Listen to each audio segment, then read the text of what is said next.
Nagtapuso na ang ensayo ni Baron Geister para sa round 2 ng bakbakan nila ng indie actor na si Kiko Matos. Magkita tayo sa mata. Pagod ako. Pagod na pagod ako. Sige. Ikaw, Kiko Matos, magkita tayo sa mata. Mahal kita, pero bibigwasan kita. Mahal mo ako? Kiss kita. Sige, kahit saan. Anytime, anywhere, I'll be there. Yan ang naging hamunan ni Baron at Kiko matapos mag-viral ang video ng sapakan nila sa isang bar. Dito makikita si Baron na lumalapit kay Kiko pero bigla siyang inupakan nito.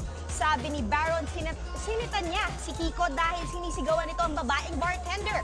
Pero sabi naman ni Kiko, si Baron ang unang nang inis.